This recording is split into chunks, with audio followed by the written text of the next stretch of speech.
السلام علیکم ورحمۃ اللہ۔ ان الحمد للہ نحمده ونستعینه ونستغفره ونعوذ باللہ من شرور انفسنا ومن سیئات اعمالنا من يهده الله فلا مضل له ومن يضلل فلا هادي له واشهد ان لا اله الا الله وحده لا شريك له واشهد ان محمدا عبده ورسوله اما بعد۔ محترم حاضرین، ماہ محرم کا اجلاس عام احسا اسلامک سینٹر کی طرف سے یہ بزم سجائی گئی ہے، جس میں موضوع ہے بدعت اور اس کے برے اثرات۔ موضوع کا دو حصہ ہے، ایک ہے بدعت اور ایک ہے اس کے برے اثرات۔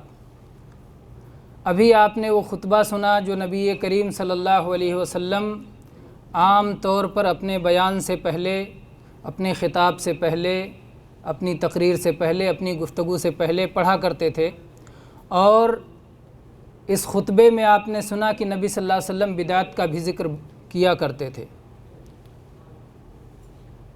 فإن خیر الحدیث کتاب اللہ وخیر الہدی ہدی محمد وشر الامور محدثاتها وکل محدثۃ بدعہ وکل بدعۃ ضلالہ۔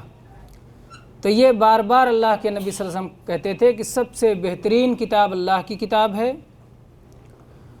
اور سب سے بہتر طریقہ محمد الرسول اللہ صلی اللہ علیہ وسلم کا طریقہ ہے، اور سب سے بدترین چیزیں وہ ہیں جو دین کے نام پر ایجاد کر لی جائیں، اور انہی ایجاد کی ہوئی چیزوں کا نام بدعت ہے، اور ہر بدعت ضلالت ہے، راستے سے بھٹکا دینے والی چیز ہے، گمراہی والی چیز ہے۔ تو یہ بدعت جو اللہ کے نبی صلی اللہ علیہ وسلم نے فرمایا، یہ عربی زبان کا لفظ ہے، اور عربی زبان میں یوں تو بدعت ہر نئی چیز کو کہتے ہیں جس کی کوئی پہلے سے مثال نہ ہو۔ جیسے اللہ تبارک و تعالیٰ کے ناموں میں سے ایک نام ہے بدیع، بدیع السماوات والارض۔ اللہ تعالیٰ نے بلا کسی مثال کے زمین و آسمان کو پیدا فرمایا، تو یہ تو عام عربی زبان کے اعتبار سے بدعت کہا جاتا ہے، کوئی بھی نئی چیز ہو بدعت ہے عربی زبان کے اعتبار سے۔ لیکن شریعت میں جب بدعت کا لفظ بولا جائے تو کیا ہوتا ہے؟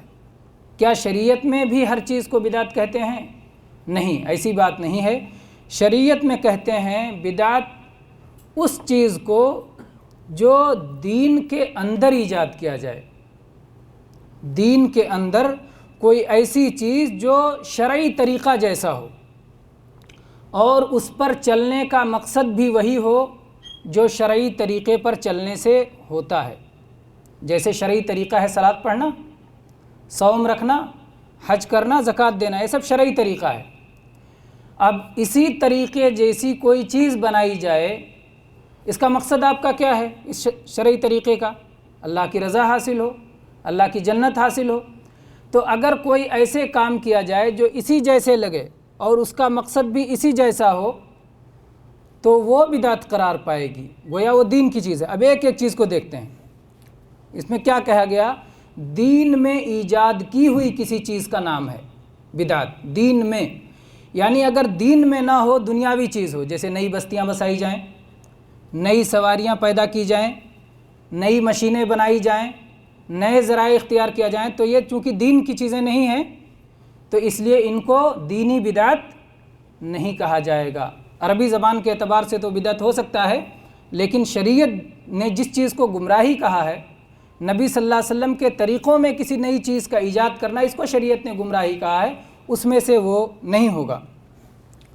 اسی طرح سے کہا گیا کہ وہ جو دین میں ایجاد کر لیا گیا ہو، دین میں نیا بنایا گیا ہو، یعنی اس کی پہلے سے کوئی اصل نہ ہو۔ اگر پہلے سے اس کی اصل موجود ہے تو پھر اسے بدعت نہیں کہیں گے۔ مثال کے طور پر آج مدرسے قائم کیے جاتے ہیں، کتابیں تصنیف کی جاتی ہیں، تو کیا یہ بھی بدعت ہو جائے گی؟ نہیں، اس کی اصل موجود ہے، کیونکہ تعلیم کو پھیلانے کا حکم دیا گیا ہے، تعلیم کو پھیلانے کا حکم دیا گیا ہے، تو اس کی اصل موجود ہے۔ اور اسی طرح سے ہر وہ کام جس کی اصل موجود ہو اسے بدعت نہیں قرار دیا جائے گا۔ پھر میرے بھائیوں کہا گیا کہ شرعی طریقے ہی جیسا ہو، یعنی جیسے صلاۃ ہے صلاۃ ہے، صوم ہے صوم ہے، نماز ہے روزہ ہے، لیکن اس میں کچھ ایسی چیزیں بڑھا دی جائیں، کوئی کیفیت بڑھا دی جائے، کوئی سبب بڑھا دیا جائے، کوئی ہیئت بڑھا دی جائے، اس کی وجہ سے اگرچہ شرعی طریقہ ہی جیسا ہو لیکن وہ شرعی طریقے سے ہٹ جائے۔ اس لیے یہ سمجھنے کے لیے ہم آپ یہ بات سمجھ لیں کہ 6 چیزوں میں سنت کی مطابقت ضروری ہے۔ کوئی چیز سنت جب رہے گی جب 6 چیزوں میں سنت کے موافق ہو، اگر ان 6 چیزوں میں سنت سے ہٹ گئی تو بدعت ہو جائے گی۔ پہلی چیز سبب ہے، یعنی اس کا سبب بھی سنت سے ثابت ہو۔ مثال کے طور پر رات میں تہجد پڑھنا، یہ کیا ہے؟ ہر دن تہجد پڑھنا یہ سنت ہے، نبی صلی اللہ علیہ وسلم پڑھا کرتے تھے اور آپ نے امت کو تاکید کی ہے، اس کا ثواب بھی بیان کیا ہے۔ اب اگر کوئی تہجد اس لیے پڑھے کہ وہ خاص دن کی وجہ سے پڑھ رہا ہے، جیسے 27ویں رجب کو کوئی تہجد پڑھے، آج 27ویں رجب ہے اس لیے میں تہجد پڑھ رہا ہے، تو جو اس نے سبب اپنی طرف سے بنایا کہ 27ویں رجب کی وجہ سے پڑھ رہا ہے، تو یہ سبب شریعت سے ثابت نہیں ہے، یہ سبب شریعت کے موافق نہیں ہے، اس لیے اس کا یہ عمل کیا ہو جائے گا؟ بدعت ہو جائے گا، کیونکہ سبب میں شریعت کے موافق نہیں ہے۔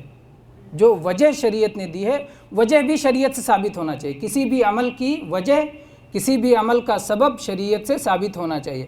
اگر اس کا سبب اپنا بنایا ہوا ہے یا وہ سبب شریعت سے ثابت نہیں ہے تو وہ عمل بدعت ہو جائے گا۔ تو پہلی چیز جو دیکھنا چاہیے کسی عمل کو سنت یا بدعت سمجھنے کے لیے کہ سبب بھی شریعت سے ثابت ہو۔ دوسری چیز جنس بھی شریعت سے ثابت ہونا چاہیے۔ جیسے مثال کے طور پر قربانی کرنے میں اللہ تبارک و تعالیٰ نے کچھ جنسیں متعین کر دی ہیں، بہیمۃ الانعام میں سے قربانی ہونا چاہیے، یہ متعین کر دیا گیا، اونٹ میں سے ہو، گائے میں سے ہو، بکری میں سے ہو، بھیڑ میں سے ہو، یہ جنسیں متعین کر دی گئی۔ اب کوئی لائے ہرن اور قربان کرے تو جو جنس متعین کر دی گئی ہے اس کے باہر ہے، یہ اگرچہ اس سے قیمتی ہے، اگرچہ اس سے قیمتی، ہرن قیمتی جانور ہے لیکن اس کی قربانی درست نہیں ہوگی، کیونکہ یہ جنس اس معاملے میں، اس عبادت میں ثابت نہیں ہے۔ اسی طرح سے تیسری چیز مقدار بھی شریعت سے ثابت ہونا چاہیے۔ جیسے مثال کے طور پر صلاۃ، کتنی صلاۃ ثابت ہے؟ 5 وقت کی صلاۃ فرض ہے نا، 5 وقت کی صلاۃ، فجر ہے، ظہر ہے، عصر ہے، مغرب ہے اور عشاء ہے۔ اب کوئی چھٹی وقت کی صلاۃ لے آئے اپنی طرف سے، چھٹے وقت کی صلاۃ لے آئے اپنی طرف سے، وہ بھی 5 وقت میں سے ایک ملا دے، تو کہیں گے نہیں، شریعت میں مقدار متعین ہے، الصلوات الخمس، 5 صلاتیں، 5 نمازیں متعین ہیں، آپ چھٹی زیادہ نہیں کر سکتے، مقدار بھی شریعت سے ثابت ہونا چاہیے۔ ظہر کی 4 رکعت ہے، 4 رکعتیں متعین ہیں اس کی، اب کوئی 5ویں رکعت اس میں بڑھائے نہیں ہو سکتا۔ فجر کی 2 رکعت متعین ہے، اس میں کوئی تیسری رکعت بڑھائے نہیں ہو سکتا ہے، تو مقدار بھی شریعت سے ثابت ہونا چاہیے۔ ایسے ہی کیفیت بھی شریعت سے ثابت ہونا چاہیے، جو کیفیت ہے اگر اس کیفیت کے خلاف ہم کوئی کیفیت بناتے ہیں، جیسے وضو کرنے کی کیا کیفیت بتائے گی، وضو کرنے کا کیا طریقہ بتایا گیا، پہلے آپ ہاتھوں کو دھوئیں، اس کے بعد کلی کریں، اس کے بعد ناک میں پانی چڑھا کے صاف کریں، اس کے بعد آپ اپنا چہرہ دھوئیں، اس کے بعد داہنے ہاتھ کو کہنیوں سمیت دھوئیں، پھر بائیں ہاتھ کو کہنیوں سمیت دھوئیں، اس کے بعد سر کا مسح کریں، گدی تک لے جائیں پھر واپس لے آئیں، پھر کان کا مسح کریں، پھر اس کے بعد داہنے پیر کو دھوئیں، بائیں پیر کو دھوئیں۔ یہ شریعت نے کیفیت بتائی، یہ ترتیب بتائی کہ ایسے ایسے کرنا ہے۔ اب کوئی آ کر کے کیفیت بدل دے، کہ نہیں، پہلے جو ہے ہاتھ دھوئیں گے کہنیوں سمیت، اس کے بعد چہرہ دھوئیں گے، اس کے بعد دوسرا ہاتھ دھوئیں گے، اس کے بعد پیر دھوئیں گے، اس کے بعد مسح کریں گے، تو کیا ہو گیا؟ شریعت کی بتائی ہوئی کیفیت سے یہ کیفیت ہٹ گئی، یہ طریقہ شریعت کے بتائے ہوئے طریقے سے ہٹ گیا۔ وضو ہی ہے لیکن اس نے وضو میں کیفیت بدل دی، تو یہ سنت نہیں ہوا، یہ بدعت ہو گیا، خلاف سنت ہو گیا۔ تو کیفیت بھی شریعت کی بتائی ہوئی کیفیت ہی پہ رہنا چاہیے، تو وہ چیز سنت ہوگی، ورنہ خلاف سنت ہو جائے گی اور بدعت میں آ جائے گی۔ ایسے ہی وقت کا مسئلہ ہے، جس چیز کے لیے شریعت نے وقت متعین کر دیا ہے آپ اس میں اپنی طرف سے بدل نہیں سکتے، وقت کو تبدیل نہیں کر سکتے یا اپنی طرف سے وقت نہیں بتا سکتے۔ مثال کے طور پر آپ نے بقرعید کا چاند دیکھا اور اس کے بعد میں حکم کیا دیا گیا ہے کہ جب 10 تاریخ ہو جائے، ذوالحجہ کی 10 تاریخ ہو جائے اور آپ صلاۃ العید پڑھ لیں، اس کے بعد آپ اپنی قربانی کریں۔ 10 ذوالحجہ کو صلاۃ عید الاضحیٰ پڑھنے کے بعد اپنی قربانی کریں، شروع کریں، اور 10 کو کریں قربانی، 11 کو قربانی کریں، 12 کو قربانی کریں، 13 کو قربانی کریں۔ ایک دن یوم النحر اور 3 دن ایام تشریق، یہ آپ کے قربانی کے لیے ہے۔ اب اگر کوئی آدمی کہے نہیں عید الاضحیٰ کا چاند تو دیکھا گیا، ہم کل ہی قربانی کریں گے 2 تاریخ ہی کو، تو وقت جو شریعت نے متعین کیا تھا اس متعین وقت سے ہٹ کر کے وہ اپنی طرف سے وقت بنا رہا ہے، اس لیے کہ چیز کیا ہو جائے گی؟ خلاف سنت ہو جائے گی اور بدعت میں سے ہو جائے گی۔ یا 13 تاریخ گزرنے کے بعد وہ 14 تاریخ کو کرے تو وہ بھی خلاف سنت ہو جائے گا۔ تو جس چیز کے لیے شریعت نے وقت متعین کر دیا ہے اس میں آدمی اپنی طرف سے گھٹا یا بڑھا نہیں سکتا ہے، وہ بھی دیکھا جائے گا۔ تو کتنی چیزیں ہو گئی؟ سبب میں شریعت کے موافق ہونا چاہیے، جنس میں شریعت کے موافق ہونا چاہیے، مقدار میں شریعت کے موافق ہونا چاہیے، کیفیت میں موافق ہونا چاہیے، اور وقت میں موافق ہونا چاہیے، اور چھٹی چیز جگہ میں بھی موافقت ہونی چاہیے۔ شریعت نے جس عمل کے لیے جو جگہ متعین کر دیا ہے آپ اس جگہ کو بدل نہیں سکتے ہیں۔ حج کے لیے کہاں متعین کیا گیا؟ مکہ کی مدینہ؟ مکہ متعین کیا۔ آپ کوئی کہنے ہم مدینہ میں حج کریں گے تو نہیں ہوگا، ہے نا۔ عرفات کا میدان متعین کر دیا گیا وقوف کے لیے، وقوف عرفہ کے لیے۔ اب کوئی آدمی عرفات کے میدان کے سوا کسی اور جگہ پہ جا کے وقوف کرنا چاہے تو نہیں ہوگا۔ تو جگہ بھی وہی ہونی چاہیے۔ اعتکاف کے لیے اللہ تعالیٰ نے کیا متعین کیا ہے؟ مسجد متعین کیا، وَأَنْتُمْ عَاكِفُونَ فِي الْمَسَاجِدِ وَلَا تُبَاشِرُوهُنَّ وَأَنْتُمْ عَاكِفُونَ فِي الْمَسَاجِدِ۔ اب مسجد کو چھوڑ کر کے کوئی اور کسی جگہ اعتکاف کرے تو کیا ہوگا؟ وہ سنت نہیں ہو سکتا ہے، وہ بدعت ہو جائے گا۔ تو یہ 6 چیزوں میں موافقت ضروری ہے اگر کسی چیز کا آپ جاننا چاہتے ہیں کہ یہ چیز سنت ہے یا سنت نہیں ہے، اور مقصد بھی وہی ہو جو شریعت پہ چلنے کا مقصد ہے، تب وہ چیز بدعت ہوگی۔ اگر وہ مقصد نہیں ہے، شریعت میں سے نہیں ہے وہ چیز بلکہ وہ عادتوں میں سے ہے، شریعت پہ چل کے جیسے آپ ثواب حاصل کرنا چاہتے ہیں، جہنم سے بچنا چاہتے ہیں، جنت حاصل کرنا چاہتے ہیں، اللہ کی رضا حاصل کرنا چاہتے ہیں، تو یہ چیزیں ثواب اور عبادت ہو جائیں گی۔ لیکن اگر وہ عادی چیز ہے جس میں آپ ثواب نہیں چاہتے، جیسے مثال کے طور پر جب آپ کار کی سواری کرتے ہیں تو کیا یہ سمجھتے ہیں کہ کار کی سواری کرنے میں کوئی خاص ثواب ہے؟ ٹرک پہ بیٹھو گے تو ثواب کم ہو جائے گا، اونٹ پہ بیٹھو گے تو دوسرا ثواب ہوگا، گھوڑے پہ بیٹھو گے تو دوسرا ثواب ہوگا، نہیں، یہ تصور نہیں ہوتا۔ تو یہ عادات میں سے ہوگی، یہ عبادت میں سے نہیں ہوگی۔ تو یہ فرق ہے عادات اور عبادات کا۔ میرے بھائیو، یہاں آپ یہ بات اچھی طرح سے یاد کر لیں کہ سنت اور بدعت کا فیصلہ ہر کوئی نہیں کر سکتا ہے۔ کون کر سکتا ہے سنت اور بدعت کا فیصلہ؟ جو سنت کو جانتا ہو، سنت کا عالم ہو، اسے پتہ ہو کہ یہ چیز سنت ہے یا نہیں ہے۔ اگر اسے معلوم نہیں ہوگا، ایک چیز سنت سے ہوگی اور اپنے لا علمی کی بنیاد پہ کہہ دے گا نہیں یہ تو نہیں ہے، یہ بدعت ہے، کیونکہ وہ سنت سے لا علم ہے۔ تو اس لیے 2 چیزیں، ایک تو ذمہ داری کی سنت کو سیکھنا اور سنت کو پھیلانا، یہ ہماری ذمہ داری ہے تاکہ سنت کو بدعت نہ کہا جا سکے۔ پہلی ذمہ داری اور اہم ذمہ داری کہ ہم سنت کو سیکھیں اور سنت کو پھیلائیں تاکہ سنت کو بدعت نہ کہا جا سکے۔ اور دوسری ذمہ داری، جو شخص کسی چیز پر بدعت کا حکم لگائے وہ یہ خوب سوچ سمجھ کے لگائے کہ یہ چیز اس کی اللہ تعالیٰ کی طرف سے وہ بول رہا ہے، اس لیے وہ کسی سنت کو بدعت نہ کہے۔ وہ کسی بڑے عالم نے کہا ہو جس کی سنت پہ بہت اچھی نگاہ ہے تو کہے کہ فلاں عالم جو کہ سنت کا اتنا علم رکھتے ہیں انہوں نے اس مسئلے کو بدعت قرار دیا ہے، تاکہ یہ ہر کسی کے لیے نہ ہو جائے کہ جو جس چیز کو چاہے بدعت قرار دیتے رہے۔ اس کی ایک مثال دیتے ہیں، صحابہ کرام ہی کے زمانے سے بات سمجھنے میں آسانی ہوگی۔ صحیح مسلم میں عائشہ رضی اللہ عنہ کی حدیث ہے، کہتی ہیں کہ سعد ابن ابی وقاص رضی اللہ عنہ کا جنازہ مسجد نبوی میں لایا گیا اور اس پر امہات المؤمنین ازواج مطہرات رضی اللہ عنہن نے صلاۃ جنازہ ادا کیا اس جنازے کو۔ بعد میں بہت سارے لوگ کہنے لگے کہ نہیں، مسجد میں تو جنازہ نہیں پڑھا جاتا، یہ جنازہ کیوں لایا گیا؟ عیب لگانے لگے، گویا کچھ لوگ کہنے لگے تو بدعت کا کام ہو رہا ہے، جنازہ تو قبرستان میں پڑھتے ہیں، یہ مسجد میں جنازہ کیوں لے کر کے آ گئے؟ عائشہ رضی اللہ عنہا کو جب یہ خبر پہنچی تو عائشہ رضی اللہ عنہا نے کہا ما اسرع الناس الی ان یعیبوا ما لا علم لهم به، کتنے جلدی لوگ ایسی چیزوں پہ عیب لگانے لگتے ہیں جس کے معاملے میں بے علم ہوتے ہیں، اپنے بے علمی کی وجہ سے انہوں نے اس مسئلے پر عیب لگانا شروع کر دیا۔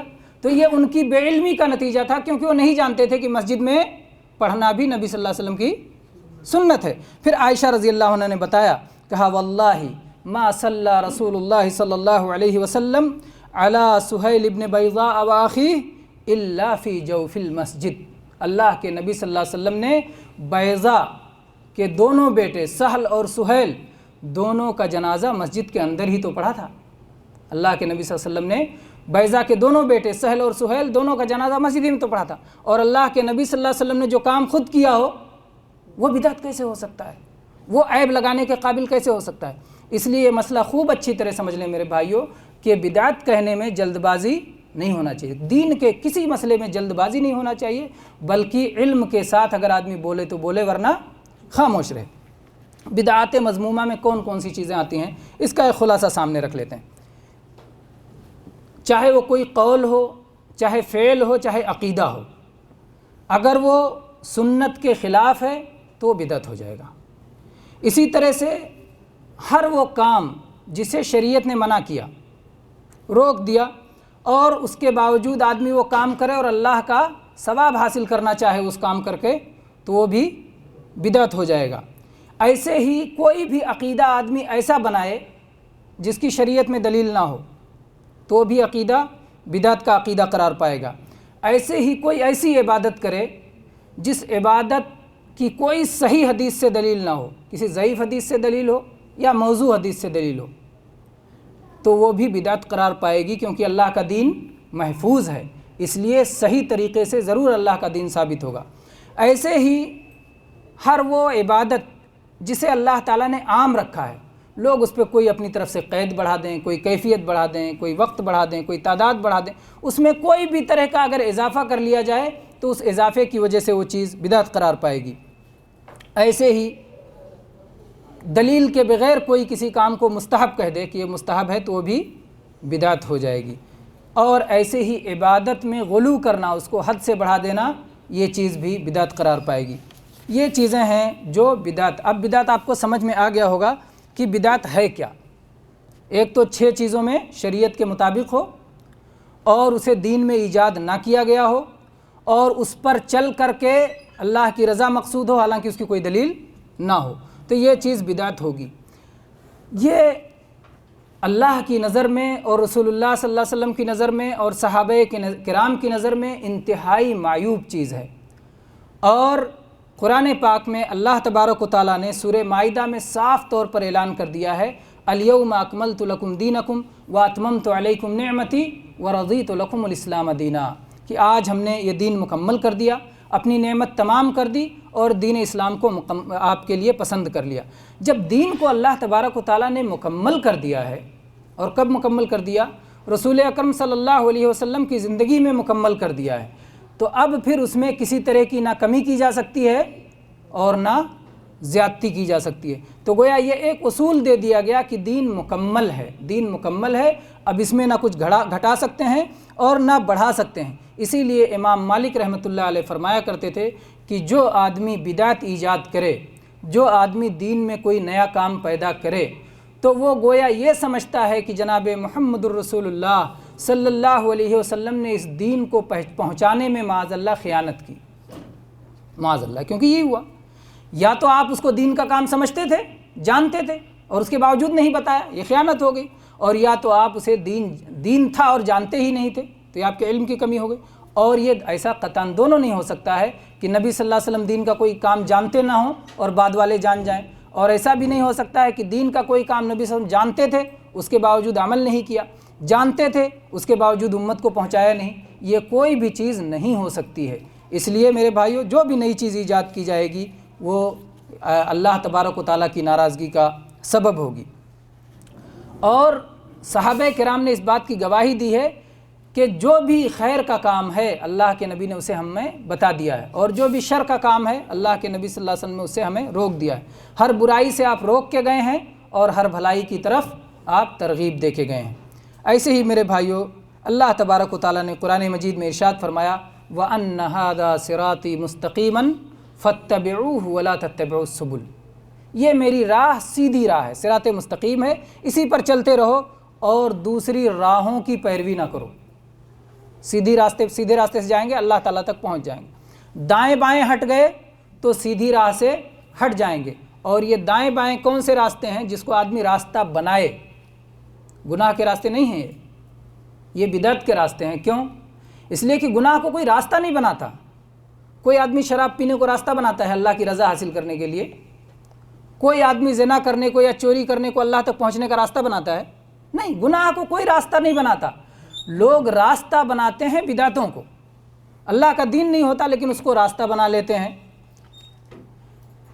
اس کو راستہ بنا کے سمجھتے ہیں کہ اس کے ذریعے ہم اللہ تک پہنچ جائیں گے، تو وہ صراط مستقیم سے وہ ہٹ گئے، جو اللہ نے راستہ دیا تھا اس سے وہ ہٹ گئے، لہٰذا وہ اللہ تک نہیں پہنچ پائیں گے بلکہ وہ اللہ سے ہٹ کر کے دوسری جگہ پہنچ جائیں گے۔ میرے بھائیو، اس سلسلے میں اگر آپ عبداللہ ابن مسعود رضی اللہ عنہ کی وہ حدیث دیکھیں جو مسند احمد میں، مستدرک حاکم میں اور موجود ہے، اور امام ذہبی نے اسے صحیح قرار دیا ہے، کہ وہ کہتے ہیں کہ اللہ کے نبی صلی اللہ علیہ وسلم نے اپنے ہاتھ سے ایک سیدھی لکیر کھینچی اور اس کے بعد میں اس کے دائیں طرف کچھ لکیریں کھینچی اور اس کے بائیں طرف کچھ لکیریں آپ نے کھینچی، اور آپ نے فرمایا، یہی آیت پڑھی کہ یہ اللہ کی سیدھی راہ ہے، وَأَنَّ هَذَا صِرَاطِي مُسْتَقِيمًا فَاتَّبِعُوهُ، یہ درمیانی راہ ہے، یہ اللہ تک پہنچانے والی سیدھی راہ ہے، صراط مستقیم ہے، اور جو یہ دائیں بائیں راستے ہیں یہ سب شیطان کے راستے ہیں اور ان پر شیطان بیٹھ کے بلا رہا ہے، دعوت دے رہا ہے، اس لیے شیطانی راستوں پر نہیں جانا، اسی راستے پہ جانا جس راستے پر جناب محمد الرسول اللہ صلی اللہ علیہ وسلم ہم کو چھوڑ کے گئے ہیں۔ اسی طرح سے میرے بھائیو، قرآن مجید میں سورہ نحل میں اللہ تبارک و تعالیٰ نے فرمایا وَعَلَى اللَّهِ قَصْدُ السَّبِيلِ وَمِنْهَا جَائِرٌ وَلَوْ شَاءَ لَهَدَاكُمْ أَجْمَعِينَ، درمیانی راہ یہ اللہ تک پہنچانے والی ہے، ایک درمیانی ہوتی ہے اور ایک غلو کی راہ ہوتی ہے اور ایک جفا کی راہ ہوتی ہے۔ بات سمجھ میں آ رہی نہیں سمجھ میں آ رہی؟ درمیانی راہ یہ جو شریعت نے متعین کیا ہے، عدل والا راستہ، اور غلو جو اس میں بڑھا دیا جائے اور جفا جو اس میں گھٹا دیا جائے، کم کر دیا جائے یا گھٹا دیا جائے، تو جفا بھی صحیح نہیں، گھٹانا بھی صحیح نہیں، ختم کرنا بھی صحیح نہیں، اور بڑھانا بھی صحیح نہیں، اضافہ بھی صحیح نہیں۔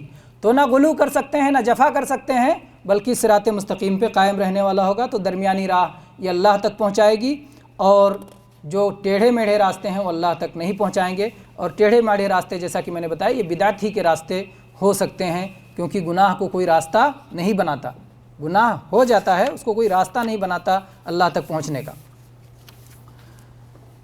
اسی طرح سے میرے بھائیو، قرآن مجید کی ایک اور آیت میں اللہ تبارک تعالیٰ نے ارشاد فرمایا هُوَ الَّذِي أَنزَلَ عَلَيْكَ الْكِتَابَ مِنْهُ آيَاتٌ مُحْكَمَاتٌ هُنَّ أُمُّ الْكِتَابِ وَأُخَرُ مُتَشَابِهَاتٌ فَأَمَّا الَّذِينَ فِي قُلُوبِهِمْ زَيْغٌ فَيَتَّبِعُونَ مَا تَشَابَهَ مِنْهُ ابْتِغَاءَ الْفِتْنَةِ وَابْتِغَاءَ تَأْوِيلِهِ وَمَا يَعْلَمُ تَأْوِيلَهُ إِلَّا اللَّهُ۔ اللہ تعالیٰ نے جو قرآن کتاب اللہ اتاری ہے اس میں کچھ محکم آیتیں ہیں اور کچھ متشابہ آیتیں ہیں، جن کے دلوں میں ٹیڑھ ہوتی ہے، کجی ہوتی ہے، خرابی ہوتی ہے، بیماری ہوتی ہے جن لوگوں کے دلوں میں، وہ متشابہ آیتوں کے پیچھے چلتے ہیں۔ متشابہ اور محکم آپ اس طرح سے سمجھیں، ایک مثال سے بات سمجھ میں آ جائے گی۔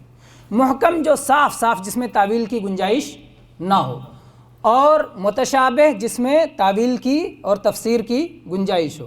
عیسیٰ علیہ السلام کے بارے میں قرآن پاک میں 4 لفظ استعمال ہوا ہے، عبداللہ ورسولہ وکلمتہ القاها الی مریم وروح منہ۔ عیسیٰ علیہ السلام اللہ کے بندے ہیں، اللہ کے غلام ہیں، ایک دم صاف صاف ہے، اس میں کوئی تعویل و تفسیر کی گنجائش نہیں، اللہ کے بندے ہیں۔ دوسری چیز اللہ کے رسول ہیں، اس میں بھی کسی تفسیر کی گنجائش نہیں، صاف صاف ہے۔ تیسری چیز اللہ کا کلمہ ہے، اللہ تعالیٰ نے اسے مریم پہ ڈالا تھا۔ اور چوتھی چیز اللہ کی روح ہے۔ کلمہ اور روح میں بہت سارے معنی بیان کیے جا سکتے ہیں، جس میں بعض گمراہی والے معنی بھی آتے ہیں۔ کلمہ میں اللہ تبارک و تعالیٰ نے چونکہ اپنے کلمے کن سے پیدا کیا، اللہ تعالیٰ نے کہا ہو جا اور یہ ہو گئے بلا باپ کے، تو یہ اس اعتبار سے اللہ کا کلمہ ہے، یہ صحیح بات ہے۔ اور یہ اللہ کی روح ہیں، یعنی اللہ تعالیٰ نے مخصوص طور پر یہ روح بھیجی تھی، نہ کہ اللہ کا حصہ ہے۔ اللہ نے مخصوص طور پر یہ روح جو ہے پھونک دی تھی ان کے گریبان میں، مریم علیہ السلام کے گریبان میں، جس سے وہ پیدا ہو گئے۔ اللہ نے اس روح کو اپنی طرف نسبت کی، اسے عزت عطا فرمائی، یہ صحیح معنی ہے۔ اور اس کے علاوہ جو معنی بتائے جاتے ہیں وہ صحیح نہیں ہے۔ تو کلمہ اور روح یہ متشابہ ہے، اس لیے کہ اس میں تفسیر کی گنجائش ہے، اور عبد اور رسول یہ محکم ہے، اس میں تفسیر کی گنجائش نہیں۔ تو کوئی بھی چیز، کوئی بھی تفسیر کلمہ اور روح کی جو عبد اور رسول سے ٹکراتی ہو، وہ تفسیر ناقابل قبول ہوگی، اس لیے کہ جو ایمان والے ہیں وہ محکم پہ ایمان رکھتے ہیں اور متشابہ کو محکم کی طرف پھیر دیتے ہیں، کہتے ہیں متشابہ کا ہم وہی معنی تسلیم کریں گے جو محکم میں موجود ہے۔ تو اس طرح سے بدعتوں کا راستہ ختم ہو جاتا ہے۔ اور یہاں اللہ تعالیٰ نے کیا کہا؟ فَأَمَّا الَّذِينَ فِي قُلُوبِهِمْ زَيْغٌ فَيَتَّبِعُونَ مَا تَشَابَهَ مِنْهُ، جن کے دلوں میں کجی ہوتی ہے وہ متشابہ آیتوں کے پیچھے چلے جاتے ہیں۔ تو گویا اہل بدعت کا طریقہ وہ ہے کہ وہ متشابہ کے پیچھے بھاگتے ہیں۔ اور اسی چیز کو جو ہے عائشہ رضی اللہ عنہا نے کہا صحیح بخاری میں اس آیت کی تفسیر میں کہ جو لوگ متشابہ کے پیچھے چلیں تو اللہ نے انہی لوگوں کا نام لیا ہے، ان سے ہوشیار رہو، متشابہ والوں سے یعنی اہل بدعت سے دور رہو۔ اسی طرح سے سب سے پہلا بدعتی گروہ جو صحابہ کرام کی زندگی ہی میں پیدا ہو گیا تھا، خوارج کا گروہ، جو کہ کہتے تھے کوئی بھی بڑا گناہ کر لے تو کافر ہو جاتا ہے، کبیرہ گناہ والے کو کافر قرار دیتے تھے۔ تو ان لوگوں کے بارے میں عبداللہ ابن مسعود رضی اللہ عنہ نے کہا کہ یہ لوگ جو ہے محکم پہ ایمان رکھتے ہیں اور متشابہ میں جا کے گمراہ ہو جاتے ہیں، حالانکہ متشابہ کو محکم کی طرف پھیر دینا چاہیے۔ میرے بھائی، یہ رہی قرآن پاک میں بدعت سے متعلق بیانات۔ اسی طرح سے قرآن پاک کی ایک آیت پہ ہم غور کریں تو ہمیں پتہ چلے گا کہ کس طرح سے ہمیں یہ بتایا گیا ہے کہ تم زیادہ عمل کے پیچھے مت بھاگو، بلکہ اس عمل کے پیچھے جاؤ جو عمل اللہ کے ہاں قابل قبول ہے۔ اللہ تبارک و تعالیٰ نے فرمایا سورہ ملک میں اور قرآن پاک کی دوسری صورتوں میں بھی جو ہے اس معنی کی آیت موجود ہے، الذی خلق الموت والحیات لیبلوکم ایکم احسن عملا۔ اللہ نے موت اور زندگی کو پیدا کیا تاکہ تمہاری آزمائش کرے کہ تم میں اچھا عمل کرنے والا کون ہے۔ کیا فرمایا؟ لیبلوکم ایکم احسن عملا، تاکہ اللہ آزمائے، جانچ کرے، امتحان لے کہ تم میں احسن عمل کے اعتبار سے کون ہے، عمل کے اعتبار سے بہتر کون ہے، بہتر عمل والا کون ہے۔ یہ نہیں کہا زیادہ عمل کرنے والا کون ہے نا؟ تو عمل کی زیادتی نہیں دیکھی جاتی ہے، بلکہ یہ دیکھا جاتا ہے کہ بہتر عمل کس کا ہے، اور بہتر عمل کس کو کہتے ہیں؟ اس کی تفسیر مفسرین نے کی ہے اخلصہ و اصوبہ، وہ عمل جو خالص اللہ کے لیے کیا گیا ہو اور رسول اللہ صلی اللہ علیہ وسلم کے سنت کے مطابق وہ ٹھیک ٹھاک ہو۔ تو دو شرطیں ہیں عمل میں جو اللہ کے ہاں قبول ہوتی ہیں۔ دو سوال ہوگا، لما اور کیفا، ماذا کنتم تعبدون اور ماذا کنتم تعبد، کس چیز کی عبادت کرتے تھے اور کیسے عبادت کرتے تھے۔ کس کی عبادت کرتے تھے؟ یہ اخلاص ہے، اللہ ہی کی عبادت کرتے تھے اور اللہ ہی کے لیے کوئی بھی عمل کرتے تھے۔ اور کیسے عبادت کرتے تھے؟ یہ اتباع سنت ہے، ایک توحید اور ایک اتباع سنت، اللہ ہی کے لیے عبادت ہو اور رسول اللہ صلی اللہ علیہ وسلم کے طریقے کے مطابق ہو، شرک نہ ہونے پائے۔ اگر اللہ کے علاوہ دوسرے کے لیے ہو گیا تو شرک ہو گیا، اور رسول اللہ صلی اللہ علیہ وسلم کے طریقے کے مطابق نہیں ہوا، دوسرے طریقے پہ ہو گیا تو بدعت ہو گیا۔ تو توحید اور سنت پہ قائم ہے تو یہ احسن عمل ہے، اور توحید اور سنت کو چھوڑ دیا تو یہ عمل، اور یا کسی ایک کو چھوڑ دیا تو بھی یہ عمل احسن نہیں رہ گیا، احسن نہیں رہ گیا۔ اگر عمل سنت کے مطابق نہیں ہے، چاہے جتنا اخلاص ہو، قابل قبول نہیں۔ اگر اخلاص ہو اور سنت کے مطابق نہیں ہے تو چاہے جتنا اخلاص ہو، قابل قبول نہیں۔ سنت کے مطابق ہے لیکن اخلاص نہیں تو بھی قابل قبول نہیں، دونوں حالتوں میں قابل قبول نہیں۔ دونوں چیزیں ایک ساتھ ہونا چاہیے، اخلاص بھی ہو اور سنت کے مطابق بھی ہو۔ میرے بھائیو، اس سلسلے میں اگر ہم احادیث کو دیکھتے ہیں تو نبی کریم صلی اللہ علیہ وسلم کی احادیث میں بھی بہت ساری حدیثوں میں اس کی بدعت کی تردید کی گئی ہے اور بدعت کی وضاحت کی گئی ہے۔ چنانچہ ارباز ابن ساریہ رضی اللہ عنہ کی حدیث جو مسند احمد میں، سنن ابی داؤد میں، سنن ترمذی میں صحیح حدیث ہے، کہتے ہیں کہ نبی کریم صلی اللہ علیہ وسلم نے ایک دن ہم کو صلاۃ فجر پڑھائی اور پھر اس کے بعد ایک بلیغ اور مؤثر نصیحت فرمائی، جس سے ہماری آنکھوں سے آنسو بہنے لگے اور ہمارے دلوں میں خوف طاری ہو گیا۔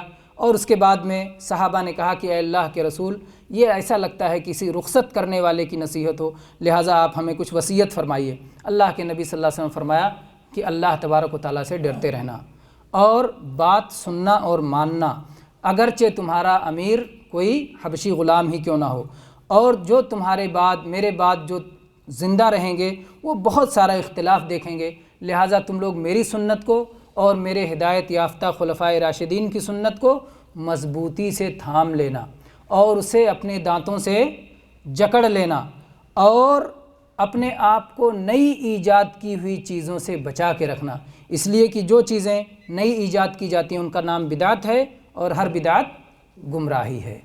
یہ حدیث آپ نے سنی ارباز ابن ساریہ رضی اللہ عنہ کی۔ اس سے معلوم ہوتا ہے کہ اللہ کے نبی صلی اللہ علیہ وسلم نے جہاں ایک طرف سنت کو مضبوطی سے تھامنے کی ہدایت دی، وہیں پر بدعتوں سے بچنے کی آپ صلی اللہ علیہ وسلم نے تاکید فرمائی۔ ایسے ہی جابر بن عبداللہ رضی اللہ عنہ کی حدیث ہے صحیح مسلم میں کہ اللہ کے نبی صلی اللہ علیہ وسلم جب خطبہ دیتے تھے، جب خطبہ دیتے تھے، یعنی گویا بار بار آپ کتنے خطبہ دیتے تھے، بہت خطبے دیتے تھے، نکاح کا خطبہ، جمعہ کا خطبہ، عیدین کا خطبہ، اس کے علاوہ جب ضرورت پڑ گئی تو خطبہ۔ تو جب آپ خطبہ دیتے تھے تو خطبے میں کہتے تھے اما بعد فإن خیر الحدیث کتاب اللہ وخیر الہدی ہدی محمد صلی اللہ علیہ وسلم وشر الامور محدثاتها وکل محدثۃ بدعہ وکل بدعۃ ضلالہ۔ تو یہ اس پر بات گزر چکی ہے۔ ایسے ہی عائشہ رضی اللہ عنہ کی حدیث جو بخاری اور مسلم دونوں میں موجود ہے، آپ نے فرمایا کہ اللہ کے نبی صلی اللہ علیہ وسلم فرمایا ہے من احدث فی امرنا ھذا ما لیس منہ فہو رد، جو ہمارے اس دین میں کوئی ایسی چیز ایجاد کرے جو اس دین کا حصہ نہیں ہے تو اسے قبول کیا جائے گا یا رد کر دیا جائے گا؟ اسے رد کر دیا جائے گا۔ دین میں کوئی ایسی چیز جو کسی نے ایجاد کی ہوئی ہو اپنی طرف سے، وہ اللہ تعالیٰ قبول کرنے والا نہیں ہے۔ اسی طرح سے صحیح مسلم میں ایک روایت کے الفاظ ہیں من عمل عملا لیس علیہ امرنا فہو رد، جو کوئی ایسا کام کرے، جو کوئی ایسا عمل کرے جو ہماری شریعت کے مطابق نہیں ہے تو اسے رد کر دیا جائے گا۔ ایک مثال لیتے ہیں، بات سمجھ میں آ جائے گی۔ اذان سنی ہوگی آپ سب نے انشاءاللہ۔ اذان کہاں ختم ہوتی ہے؟ اللہ اکبر اللہ اکبر لا الہ الا اللہ، لا الہ الا اللہ پہ اذان ختم۔ اب کوئی کہہ رہے لا الہ الا اللہ تو آدھا ہے، محمد الرسول اللہ بھی ہم بڑھائیں گے اپنی اذان میں، تو آپ کیا کہیں گے؟ اللہ کے نبی صلی اللہ علیہ وسلم کا دین مکمل ہے۔ ایک تو یہ بات یاد رکھیں، اللہ کے نبی کا دین مکمل ہے، ناقص نہیں ہے۔ اور دوسری بات، نبی صلی اللہ علیہ وسلم کے دین میں ہم کچھ بڑھا نہیں سکتے، کوئی نئی چیز ایجاد نہیں کر سکتے، اور یہ کوئی بڑھائے گا تو کیا ہوگا؟ نئی چیز ہوگی کہ پرانی؟ نئی چیز ہوگی، تو لہٰذا نئی چیز وہ بدعت ہوگی اور وہ قابل قبول ہمارے لیے نہیں ہوگی۔ اسی طرح سے میرے بھائیوں، یہ ائمہ کرام نے اس حدیث کو خاص طور پہ من احدث فی امرنا ھذا اور من عمل عملا لیس علیہ امرنا فہو رد، اس حدیث کو دین کی ایک عظیم الشان بنیاد قرار دیا ہے، اور ائمہ نے تاکید کی ہے کہ اس حدیث کو یاد رکھنا چاہیے اور بدعتوں کی تردید میں اور نئی چیزوں کی تردید میں اس حدیث کو استعمال کرنا چاہیے، کیونکہ یہ نبی صلی اللہ علیہ وسلم کی بات ہے، اور نبی صلی اللہ علیہ وسلم کی بات میں جو اثر ہوگا، جو بلاغت ہوگی، وہ چیز اور کسی بات میں نہیں ہو سکتی ہے۔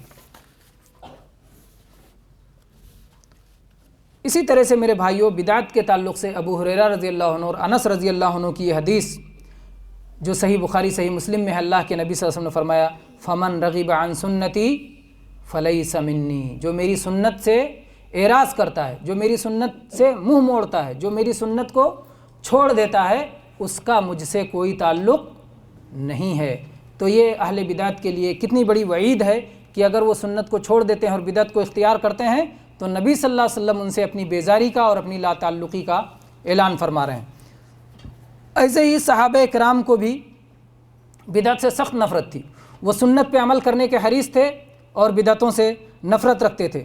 چنانچہ ابو بکر صدیق رضی اللہ عنہ کہا کرتے تھے انما انا متبع ولست بمبتدع، میں اتباع کرنے والا ہوں، میں بدعتی نہیں ہوں، میں اتباع کرنے والا ہوں، نبی صلی اللہ علیہ وسلم کے پیچھے چلنے والا ہوں، آپ کے طریقے کو اپنانے والا ہوں، آپ کے اسوے کو، آپ کی سنت کو پکڑنے والا ہوں، میں اپنی طرف سے کوئی نئی چیز لانے والا نہیں ہوں، میں بدعتی نہیں ہوں۔ اسی طرح سے عبداللہ ابن مسعود رضی اللہ عنہ بھی کہا کرتے تھے اتبعوا ولا تبتدعوا، پیچھے پیچھے چلو، اللہ تعالیٰ نے، اللہ کے رسول نے جو راستہ دیا ہے اس کی پیروی کرو، اتباع کرو، اور بدعت مت ایجاد کرو۔ اور میرے بھائیو، اسی طرح سے حذیفہ ابن یمان رضی اللہ عنہ بھی فرمایا کرتے تھے کہ جو صحابہ کرام رضی اللہ عنہم اجمعین نے جو کام نہیں کیا وہ کام مت کیا کرو۔ یہ سب سنن دارمی میں امام دارمی رحمہ اللہ نے بہت تفصیل سے اس طرح کی جو ہے احادیث کو، اس طرح کی آثار کو ذکر کیا ہے۔ اسی طرح سے اس میں ایک جو ہے بڑا عبرت آموز قصہ بھی ذکر کیا ہے امام دارمی نے، جو ابو موسیٰ اشعری رضی اللہ عنہ سے مروی ہے۔ کہتے ہیں کہ کوفہ کی مسجد میں دیکھا کہ کچھ لوگ صلاۃ کے انتظار میں بیٹھے ہوئے ہیں اور حلقہ بنا بنا کے بیٹھے ہیں، کچھ لوگوں کا حلقہ ادھر ہے، کچھ لوگوں کا حلقہ ادھر ہے، دائرہ بنا کر کے، حلقہ بنا کر کے بیٹھے ہوئے ہیں، ہاتھ میں کنکریاں لیے ہوئے ہیں۔ ایک آدمی ایک کنکری اٹھا کے کہتا ہے 100 بار پڑھو لا الہ الا اللہ، باقی سب لوگ کنکری اٹھا کے 1 2 3 4 ایسے کر کے 100 بار لا الہ الا اللہ پڑھتے ہیں۔ اس کے بعد کہتا ہے 100 بار پڑھو سبحان اللہ، 100 بار سب لوگ بیٹھ کر کے سبحان اللہ پڑھتے ہیں۔ اس کے بعد کہتا ہے 100 بار پڑھو الحمدللہ، تو سب لوگ 100 بار الحمدللہ کہتے ہیں۔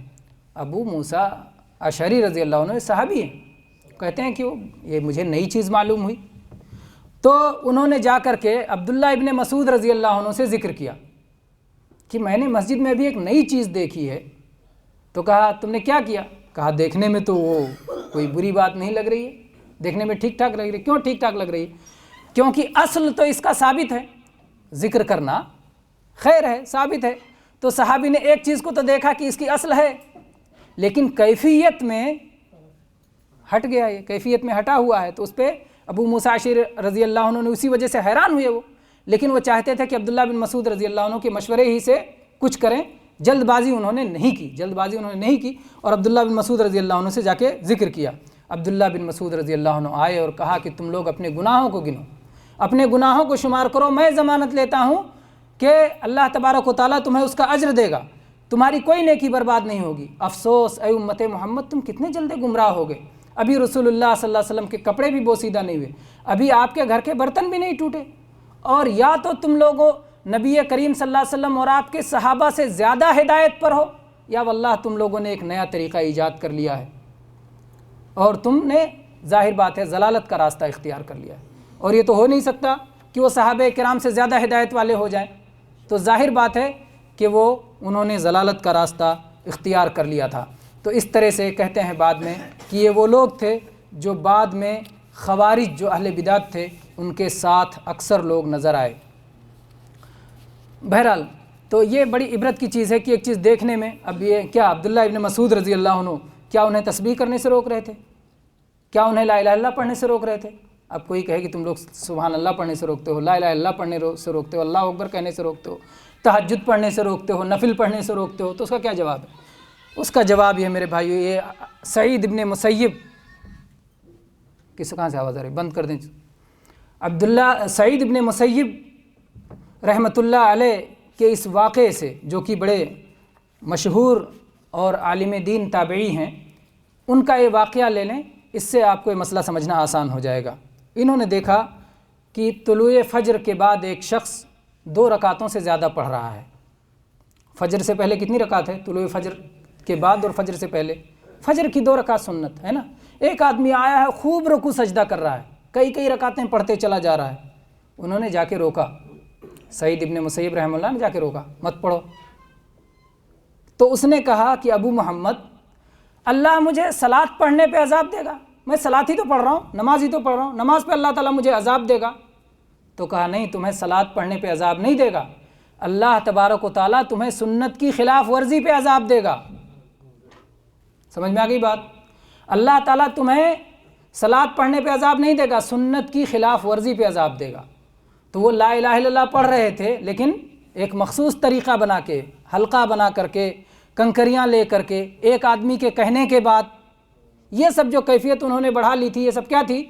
خلاف سنت تھی، اس لیے وہ عذاب کے مستحق ہوئے، جو ہے ثواب کے مستحق نہیں ہوئے۔ تو ایسے ہی کوئی بھی عبادت جس کو کوئی خاص سبب اپنی طرف سے بنا لے، یا جگہ اپنی طرف سے متعین کر لے، یا جنس اپنی طرف سے متعین کر لے، یا مقدار اپنی طرف سے متعین کر لے، یا وقت اور کیفیت اپنی طرف سے متعین کر لے، یہ ساری کوئی بھی چیز اگر کوئی اپنی طرف سے اضافہ کر لیتا ہے تو وہ خلاف سنت ہو جانے کی وجہ سے اس کا عذاب پائے گا۔ ایک مثال اور لیتے ہیں، یہ سعید بن مسیب رحمہ اللہ کا واقعہ سنن بیہقی میں صحیح سند سے مروی ہے۔ ایک واقعہ اور لیتے ہیں امام مالک رحمۃ اللہ علیہ کا۔ ایک شخص آیا امام مالک رحمۃ اللہ علیہ سے پوچھتا ہے کہ اے امام مالک، میں مسجد نبوی سے احرام باندھ کے چلتا ہوں تو کیا کوئی خرابی ہے؟ میں مسجد نبوی سے احرام باندھ لیتا ہوں۔ تو امام مالک رحمۃ اللہ علیہ نے کیا جواب دیا؟ احرام کہاں سے باندھنا چاہیے؟ پہلے تو یہ سمجھ لیں، احرام ذوالحلیفہ سے باندھنا چاہیے، میقات سے۔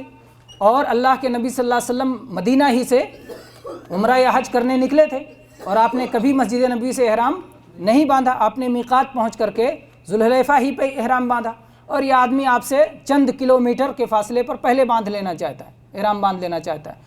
تو امام مالک رحمۃ اللہ علیہ نے کہا کہ نہیں، پہلے احرام مت باندھو، مجھے خطرہ ہے کہ تم فتنے میں پڑ جاؤ گے، کیونکہ اللہ تبارک و تعالیٰ نے قرآن مجید میں ارشاد پر فرمایا ہے فَلْيَحْذَرِ الَّذِينَ يُخَالِفُونَ عَنْ أَمْرِهِ أَن تُصِيبَهُمْ فِتْنَةٌ أَوْ يُصِيبَهُمْ عَذَابٌ أَلِيمٌ، کہ جو لوگ رسول اللہ صلی اللہ علیہ وسلم کی شریعت کی مخالفت کرتے ہیں انہیں ڈرنا چاہیے کہیں فتنے میں نہ پڑ جائیں یا دردناک عذاب میں نہ پڑ جائیں۔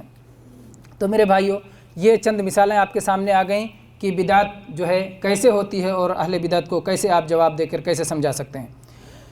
بدعت کے بہت برے نتائج ہوں گے۔ ظاہر بات ہے جو چیز بھی اللہ کے دین میں دین کے نام پہ کی جائے گی وہ کبھی اچھا نتیجہ لے کر کے نہیں آ سکتی ہے، برے ہی نتیجے لائے گی، اور وہ برے نتیجے اور برے اثرات ہر طرف پڑیں گے۔ وہ برے اثرات سماج پر بھی پڑیں گے، وہ برے اثرات دین پر بھی پڑیں گے، وہ برے اثرات اس شخص پر بھی پڑیں گے۔ تو یہ برے اثرات مختلف جانب پڑیں گے۔ سب سے پہلے تو آپ یہ دیکھیں کہ جو شخص یہ بدعت کرے گا اس کے اوپر اس کا کیا اثر ہوگا، بدعتی پر کیا اثر ہوگا۔ پہلا تو یہ کہ اس کا عمل قبول نہیں ہوگا، اس کا عمل قبول نہیں ہوگا بدعت کرنے کی وجہ سے، کیونکہ آپ سن چکے ہیں اللہ کے نبی صلی اللہ علیہ وسلم نے فرمایا جو کوئی ایسا عمل کرے من عمل عملا لیس علیہ امرنا فہو رد، جو کوئی ایسا عمل کرے جو ہماری شریعت کے مطابق نہیں ہے تو اسے رد کر دیا جائے گا۔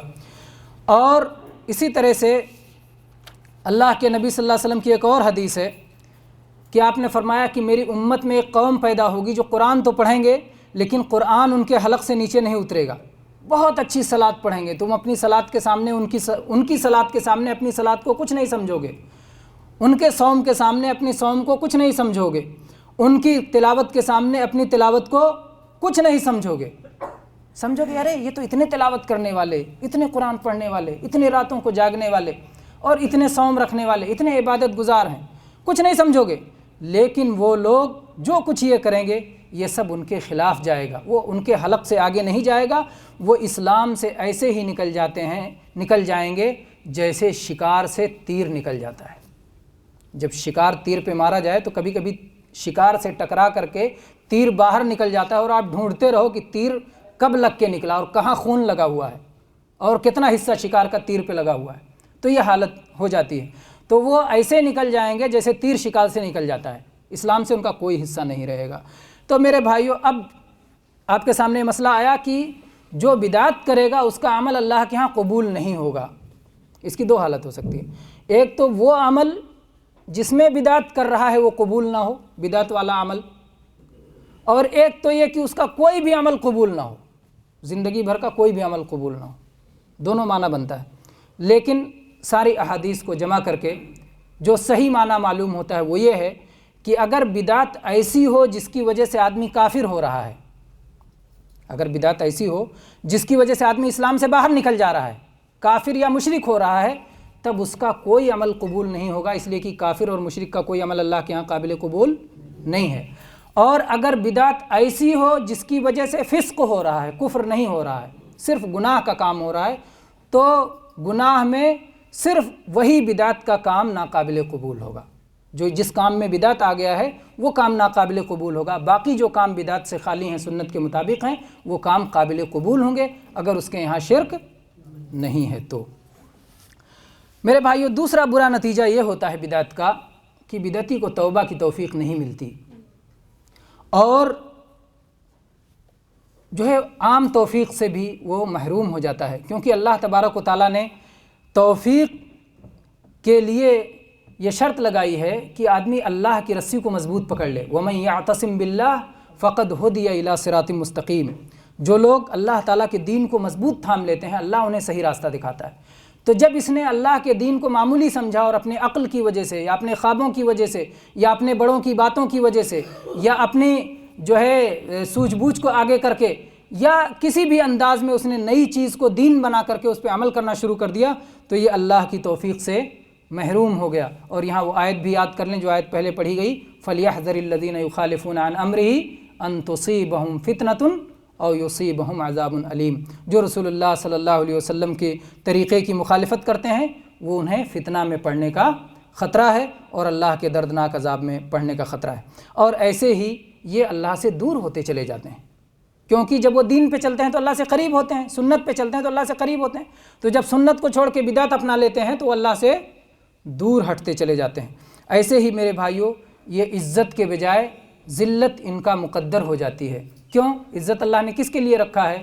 وَلِلَّهِ الْعِزَّةُ وَلِرَسُولِهِ وَلِلْمُؤْمِنِينَ، اللہ نے عزت اپنے لیے رکھا ہے، اپنے رسول کے لیے رکھا ہے، ایمان والوں کے لیے رکھا ہے۔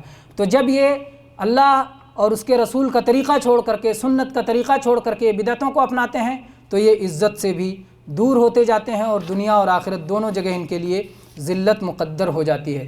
جیسے کہ ایک جگہ قرآن مجید میں اللہ تبارک تعالیٰ نے ارشاد فرمایا، وَمَن يُشَاقِقِ الرَّسُولَ مِن بَعْدِ مَا تَبَيَّنَ لَهُ الْهُدَىٰ وَيَتَّبِعْ غَيْرَ سَبِيلِ الْمُؤْمِنِينَ نُوَلِّهِ مَا تَوَلَّىٰ وَنُصْلِهِ جَهَنَّمَ وَسَاءَتْ مَصِيرًا، کہ جو لوگ ہدایت کی راہ واضح ہو جانے کے باوجود رسول اللہ صلی اللہ علیہ وسلم کی مخالفت کرتے ہیں اور مومنوں کی راہ چھوڑ کر کے وہ اپنا راستہ الگ بناتے ہیں تو ہم انہیں ادھر ہی متوجہ کر دیں گے جدھر وہ چل رہے ہیں، جدھر جا رہے ہیں اللہ چھوڑ دے گا کہ چلتے رہو، اور پھر اس کے بعد وہ جہنم میں پہنچ جائیں گے اور یہ پہنچنے کی بہت بدترین جگہ ہے۔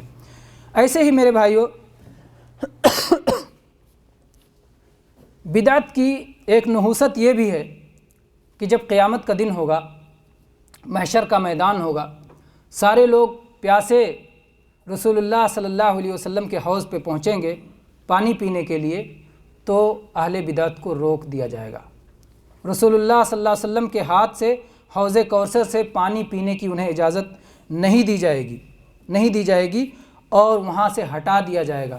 جناب محمد الرسول اللہ صلی اللہ علیہ وسلم نے فرمایا، الا لیزادن رجال عن حوضی کما یزاد البعیر الضال، یہ صحیح مسلم کی حدیث ہے کہ کچھ لوگوں کو میرے حوض سے ہٹایا جائے گا، جیسے ایک آپ اپنے اونٹ کو پانی پلاتے رہیں اور ایک بھولا بھٹکا کسی اور کا اونٹ آ جائے تو آدمی کہتا ہے پہلے میرا اونٹ پیے گا پھر وہ پیے نہ پیے، پہلے میرا اونٹ پیے گا، تو جیسے اس کو دھتکار کے دور رکھا جاتا ہے، روک کے کھڑا کیا جاتا ہے، ویسے ہی ہٹا دیا جائے گا۔ اللہ کے نبی صلی اللہ علیہ وسلم کہیں گے کہ میں ان کے چہرے جو چمک رہیں گے، ہاتھ جو چمک رہیں گے وضو کی وجہ سے، میں کہوں گا یہ تو میری امت کے لوگ ہیں، تو کہا جائے گا اللہ کے نبی صلی اللہ علیہ وسلم آپ کو نہیں معلوم کہ آپ کے بعد ان لوگوں نے دین میں اپنی طرف سے کیا ایجاد کر لیا تھا، اس لیے حوض کوثر سے انہیں دھتکار دیا جائے گا اور انہیں بھگا دیا جائے گا۔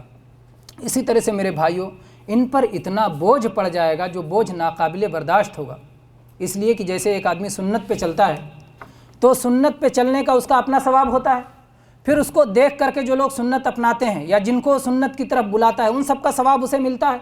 ایسے ہی اگر کوئی بدعت کرتا ہے اور بدعت کی طرف لوگوں کو بلاتا ہے تو ان سارے لوگوں کا گناہ بھی اس کے اوپر چلا آتا ہے۔ قرآن مجید میں اللہ تبارک تعالیٰ نے سورہ نحل میں فرمایا، لِيَحْمِلُوا أَوْزَارَهُمْ كَامِلَةً يَوْمَ الْقِيَامَةِ وَمِنْ أَوْزَارِ الَّذِينَ يُضِلُّونَهُمْ بِغَيْرِ عِلْمٍ، یہ اپنے سارے گناہ اپنے بوجھ تو لاد کے لائیں گے ہی، اور نادانی کی وجہ سے، بے علمی کی وجہ سے جن لوگوں کو یہ گمراہ کرتے رہے ان کا بوجھ بھی لاد کے لائیں گے۔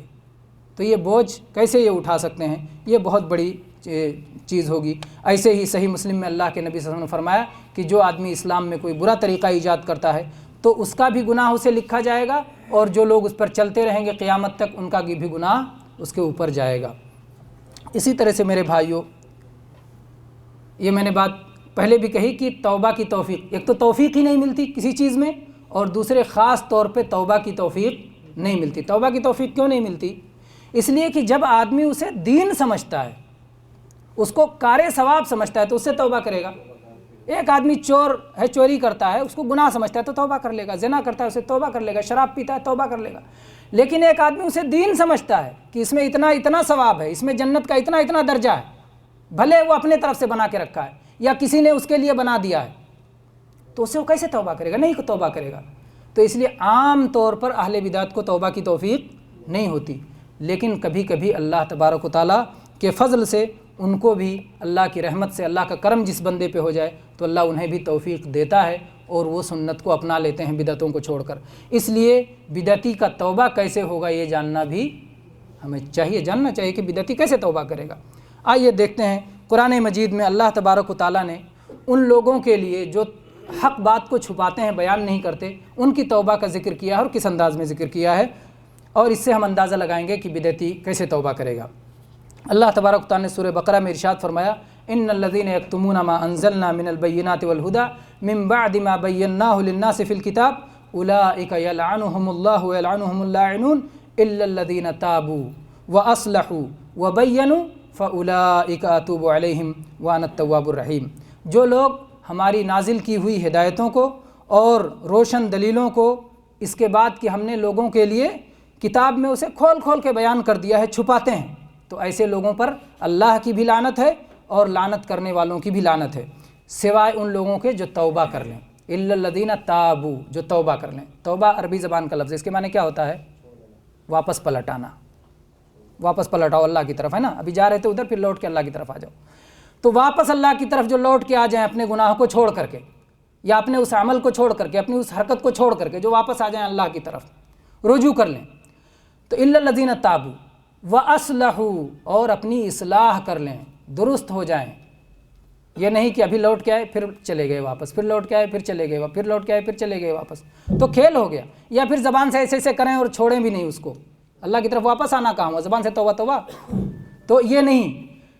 لوٹ کے آئیں، چھوڑ دیں اس عمل کو. وَأَصْلَحُوا، اور اپنی اصلاح کر لیں، ٹھیک ٹھاک ہو جائیں. وَبَيَّنُوا، اور بیان کریں، جو پہلے چھپاتے تھے اس کو بیان کریں. تو ایسے ہی ہوگا توبہ ان لوگوں کا جو لوگ اپنی بدعت کو چھوڑتے ہیں. کیونکہ بدعت کرنے والا ایک سنت کو چھپانے کا مرتکب ہوا، کیونکہ بدعت آتی ہے سنت چلی جاتی ہے، تو سنت دب گئی. پھر اگر اس کی طرف لوگوں کو بلاتا تھا، اس نے لوگوں کو بلایا، تو اس لیے وہ بیان کرے کہ میں یہ بدعت کرتا تھا، یہ کام بدعت کا ہے، اس کے میں نے چھوڑ دیا ہے. وہ سنت کا علم حاصل کرے، کیونکہ سنت کے علم ہی سے اس کی اصلاح ہوگی. سنت کا علم حاصل کرے اور اس کے بعد اپنی طاقت کے مطابق وہ سنت کو پھیلائے اور بدعت کی خرابیاں پھیلا کر کے بدعت سے لوگوں کو روکے. یہ اس کی توبہ ہوگی کہ بدعت کو چھوڑے، سنتوں کو اپنائے اور بدعت کی خرابیاں لوگوں میں بیان کرے. تو اس طرح سے وہ توبہ کرے گا. اسی طرح سے میرے بھائیوں، بدعتی کو ایک بڑا نقصان یہ بھی پہنچتا ہے کہ خطرہ ہوتا ہے کہ کہیں اس کا خاتمہ برا خاتمہ نہ ہو، کہیں برا خاتمہ نہ ہو، سوء خاتمہ نہ ہو. کیونکہ موت کے وقت سارے حقائق کھل جاتے ہیں، اور اس وقت جب اس کو جن چیزوں کو دین سمجھ کے چل رہا تھا دیکھے گا کہ یہ تو دین میں سے نہیں ہے، تو پھر کہیں ایسا نہ ہو کہ پورے دین ہی پر سے اس کا یقین اٹھ جائے اور اصل دین سے اس کا یقین اٹھ جائے، اور اس لیے وہ دین چھوڑ کر کے، اسلام چھوڑ کر کے، نعوذ باللہ کہیں ایسا نہ ہو کہ کفر پہ اس کی موت ہو اور شرک پہ اس کی موت ہو. یہ بہت بڑا خطرہ ہے جو کہ بدعتی کے لیے ہوتا ہے. اسی طرح سے میرے بھائیوں، بدعتوں کی ایک خرابی یہ بھی ہے کہ جب بدعتیں آتی ہیں تو سنتیں ختم ہو جاتی ہیں. دین مکمل ہے، اور جب مکمل چیز میں کوئی چیز نکالی جاتی ہے اور اس کی جگہ پہ کوئی چیز رکھی جاتی ہے تو رکھنے والی چیز سے پرانی چیز نکل جائے گی. جیسے گلاس میں پانی بھرا ہوا ہے، مکمل ہے، گلاس بھر کے مکمل ہو گیا. اب آپ چاہتے ہیں کہ اس میں کچھ اور ڈالیں، کچھ اور ڈالیں گے تو کیا ہوگا؟ جو پہلے تھا وہ نکل جائے گا باہر. تو ایسے ہی یہ تو عقلی دلیل ہے، اور یہ باقاعدہ جو ہے یہ چیز ثابت بھی ہے، سلف صالحین نے ایسا کہا بھی ہے، اور آپ عملاً بھی اس کو دیکھ سکتے ہیں. سلف صالحین میں سے حسان ابن عطیہ محاربی رحمہ اللہ فرماتے ہیں کہ مبتدع قوم بدعۃ فی دینہم الا نزع اللہ من سنتہم مثلہا. جب کوئی قوم کوئی بدعت ایجاد کرتی ہے تو اللہ تبارک و تعالیٰ ویسی جیسی سنت اٹھا لیتا ہے. آپ اس کی مثال دیکھیں. سلام پھیرنے کے بعد سنت کیا تھی؟ استغفر اللہ استغفر اللہ استغفر اللہ، اور اذکار ہے نا، اس کے بعد کے جو اذکار ہیں اللہم انت السلام منک السلام، اور اس کے بعد میں تحلیل سبحان اللہ 33 مرتبہ، الحمدللہ 33 مرتبہ، اللہ اکبر 33 مرتبہ، لا الہ الا اللہ وحدہ لا شریک لہ لہ الملک و لہ الحمد وهو علی کل شیء قدیر، اور جو بہت سارے اذکار ثابت ہیں، یہ ساری سنتیں ہیں جو سلام پھیرنے کے بعد ہونا چاہیے۔ اب جن لوگوں نے اس سنت کو ہٹا کر کے فٹ سے سلام پھیرے، اس کے بعد کھڑے ہو گئے شروع پڑ گئے اللہم اللہم ربنا ربنا شروع کر دیا ہاتھیں اٹھا کر کے، تو جب یہ بدعت شروع کیا تو کیا ہوا؟ اذکار کی سنت ساری کی ساری ختم ہو گئی۔ تو ایک جب بدعت آتی ہے تو سنت کو وہ ختم کر دیتی، سنت کو ختم کر دیتی۔ جنازے پہ سنت کیا تھا کہ اذان کے بغیر جنازہ پڑھ کر کے میت کو دفن کر دیا جائے۔ جب آپ نے اذان دے دیا تو اذان نہ دینے کی سنت ختم ہو گئی، سنت تھی اذان نہ دینا اور آپ نے اذان دے دیا۔ ایسے ہی جہاں بھی دیکھیے کوئی چیز نہ ہونا، اللہ کے نبی نے جو نہ کیا اس کا نہ کرنا سنت، اور جو کیا اس کا کرنا سنت ہے۔ تو اس لیے جہاں نہیں کیا ہے وہاں نہ کرنا ہی سنت ہے، جہاں نہیں کیا وہاں نہ کرنا ہی سنت ہے۔ تو اس لیے جب بھی کوئی بدعت آتی ہے تو وہ اپنے مقابل کی سنت کو ختم کر دیتی ہے۔ چنانچہ سلف صالحین ہمیشہ سنت پر مضبوطی سے قائم رہے اور جو ہے سنتوں کو زندہ کرتے رہے اور سنتوں کو پھیلاتے رہے اور اہل بدعت سے دور ہوتے رہے اور اہل بدعت سے لوگوں کو آگاہ کرتے رہے اور ہر بدعت کی وضاحت کرتے رہے، کیونکہ بدعت جب آتی ہے تو سنتیں اور سنت کے ساتھ اہل سنت بھی جو ہے اہل سنت بھی پریشان اس کی وجہ سے رہتے ہیں۔ پھر اس کے بعد میرے بھائیوں کتاب و سنت چھوٹ جاتی ہے، قرآن و حدیث چھوٹ جاتا ہے بدعت آنے کی وجہ سے، اس لیے کہ جو آیت اور جو حدیث ان کی بدعت سے ٹکراتی ہے اس سے وہ چڑھتے ہیں، اس سے وہ چڑھتے ہیں اور وہ کبھی نہیں چاہیں گے کہ وہ آیت پڑھی جائے۔ اپنے من پسند آیت پڑھیں گے زندگی بھر، اور وہ آیتیں جو ان کے سے ٹکرا رہی ہیں اس کو جلدی نہیں پڑھنا پسند کریں گے، وہ حدیثیں جو ان کی بدعت سے ٹکرا رہی ہیں اس کو نہیں پڑھنا پسند کریں گے۔ اسی لیے میرے بھائیو آج آپ دیکھیں گے کہ جو بھی اہل سنت صحیح اہل سنت کو چھوڑ کر جو بھی قوم بدعتوں کو جنہوں نے اختیار کیا ہے وہ قرآن و سنت کو نہیں لیتے، دنیا بھر کی چیزیں لیں گے، وہ خواب بیان کریں گے، وہ کہانیاں بیان کریں گے، وہ قصے بیان کریں گے، وہ واقعات بیان کریں گے، حکایات بیان کریں گے، وہ کچھ بھی بیان کریں گے، لیکن قرآن اور سنت کو جس انداز میں بیان کرنا چاہیے وہ چیز ان کے یہاں نہیں ہوگا۔ اور اسی لیے قیامت کے دن رسول اللہ صلی اللہ علیہ وسلم اللہ کے سامنے شکایت کریں گے، یا ربی ان قوم اتخذوا هذا القرآن مہجورا، اے اللہ میری قوم نے تو قرآن کو چھوڑ دیا تھا، میری قوم نے قرآن کو چھوڑ دیا تھا، قرآن کو چھوڑ کر کے اور قرآن کی تفسیر احادیث مبارکہ کو چھوڑ کر کے اپنی طرف سے بہت ساری چیزیں جو ہے اختیار کر لیا ہے لوگوں نے۔ اور آج حالت یہی ہو گئی ہے کہ جب ہمیں ایمان تلاش کرنا ہوتا ہے، یقین تلاش کرنا ہوتا ہے، علم تلاش کرنا ہوتا ہے، ہدایت تلاش کرنی ہوتی ہے تو کہاں چلے جاتے ہیں؟ اللہ کی کتاب اور اللہ کے نبی کی سنت چھوڑ کر کہیں اور جو ہے ایمان و یقین تلاش کرنے نکلتے ہیں۔ اور ظاہر بات ہے ایمان و یقین کہاں ہے؟ اللہ کی کتاب میں اور اللہ کے نبی صلی اللہ علیہ وسلم کی سنت اور حدیث میں۔ ایسے ہی جب ہم میں اختلاف ہو تو فیصلہ کرنے ہمیں کہاں جانا چاہیے؟ اللہ اور اس کے رسول کے پاس جانا چاہیے، اللہ کی کتاب اور نبی صلی اللہ علیہ وسلم کی سنت کے پاس جانا چاہیے، نبی صلی اللہ علیہ وسلم کی حدیثوں کے پاس جانا چاہیے اپنے اختلافات کو مٹانے کے لیے۔ لیکن چونکہ ہم نے چھوڑ دیا ان کو پیچھے چھوڑ دیا، اس لیے اپنا اختلاف ختم کرنے کے لیے ہم وہاں نہیں جاتے ہیں بلکہ ادھر اور ادھر جاتے ہیں۔ ایسے ہی دلوں کی بیماریوں کا علاج بھی ہمارے یہی ہے، اور ہم نے اس اعتبار سے بھی کتاب اللہ کو چھوڑ دیا ہے کہ اپنی دلوں کی بیماریوں کا علاج ہم اللہ کی کتاب سے نہیں کرتے بلکہ اس کے لیے ہم اور کہیں جاتے ہیں۔ جب بھی کوئی شبہہ پیدا ہوتا ہے تو عقلی گھوڑا دوڑاتے ہیں۔ شبہے کا ختم کہاں سے ہوگا شبہہ؟ اللہ کی کتاب سے، جہاں یقین ہے، اللہ کے نبی کی حدیث سے جہاں یقین ہے، یقین سے ہمارا شبہہ ختم ہوگا، نہ کہ ایک شبہے کے مقابلے میں دوسری ایسی چیز جو نئے نئے شبہات کو پیدا کرے۔ تو جب عقل سے یا سائنس سے یا مزاج سے یا ذوق سے یا ان چیزوں سے دین کو بنایا جائے گا تو ظاہر بات ہے وہ شبہات بڑھتے ہی جائیں گے، بیماریاں دلوں کی بڑھتی ہی جائیں گی، وہ ختم نہیں ہو سکتی ہیں۔ تو جب عقل سے یا سائنس سے یا مزاج سے یا ذوق سے یا ان چیزوں سے دین کو بنایا جائے گا تو ظاہر بات ہے وہ شبہات بڑھتے ہی جائیں گے، بیماریاں دلوں کی بڑھتی ہی جائیں گی، وہ ختم نہیں ہو سکتی ہیں۔ اسی طرح سے میرے بھائیوں اس کے کچھ اثرات جو ہے اور بھی اس کے اثرات ہوتے ہیں۔ اس میں ایک اثر یہ بھی ہوتا ہے کہ جب بدعت پیدا ہوتی ہے تو امت میں اختلاف ہو جاتا ہے اور فرقہ بندی ہو جاتی ہے، اور ہر بدعتی شخص یہ چاہتا ہے کہ اس کے ماننے والے اس کو مل جائیں، اس کا گروپ بن جائے، اس کے چاہنے والے ہو جائیں، اس کی طاقت بن جائے، اس لیے وہ اہل سنت کے خلاف نئے نئے الزامات بناتا ہے، نئے نئے جو ہے برائیاں ان کی تلاش کرتا ہے اور ان کے خلاف سازش بناتا ہے، تو اس طرح سے اہل سنت کی دشمنی وہ کر کے اور اپنے گروپ کی طاقت کو قسم قسم سے بیان کرتے ہیں، اور اس طرح سے امت میں جو ہے تفرقہ پھیلتا چلا جاتا ہے اور امت ٹوٹتی اور بکھرتی چلی جاتی ہے۔ اور جانتے ہیں کہ یہ اللہ تعالیٰ نے اس کو عذاب قرار دیا ہے۔ اللہ تبارک و تعالیٰ نے آپس میں لڑنے بھڑنے کو عذاب قرار دیا ہے، اور اسی لیے بدعت کا ایک نقصان یہ بھی ہے کہ عذاب نازل ہونے کا خطرہ بڑھ جاتا ہے۔ چنانچہ قرآن پاک میں اللہ تبارک و تعالیٰ نے ارشاد فرمایا قُلْ هُوَ الْقَادِرُ عَلَىٰ أَن يَبْعَثَ عَلَيْكُمْ عَذَابًا مِّن فَوْقِكُمْ أَوْ مِن تَحْتِ أَرْجُلِكُمْ أَوْ يَلْبِسَكُمْ شِيَعًا وَيُذِيقَ بَأْسَكُمْ بَأْسَ بَعْضٍ، کہ اللہ تبارک و تعالیٰ اس بات پر قادر ہے کہ تمہارے اوپر سے عذاب نازل کر دے، یا تمہارے پیروں کے نیچے سے عذاب نازل کر دے، یا تم کو ٹکڑے ٹکڑے کر کے گروپ بنا کر کے آپس میں بھڑا دے۔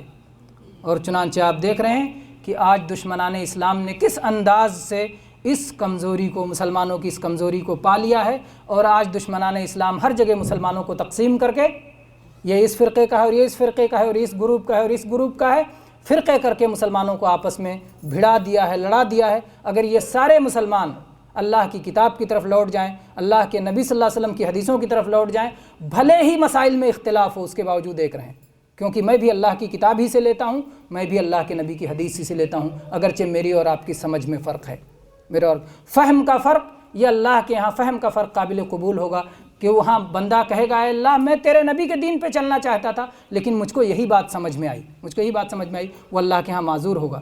لیکن اگر ہم نے اپنا طریقہ اور اپنا ذریعہ کہیں اور بنا لیا تو پھر ہم کبھی بھی اللہ کے یہاں جواب نہیں دے سکتے ہیں۔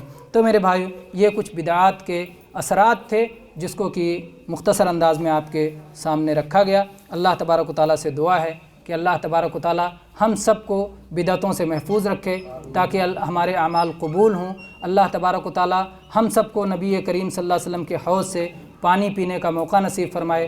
اللہ تبارک و تعالیٰ ہم سب کو اپنی رضا نصیب فرمائے۔ آمین۔ وآخر دعوانا الحمد للہ رب العالمین، وصلی اللہ علیہ نبینا وسلم۔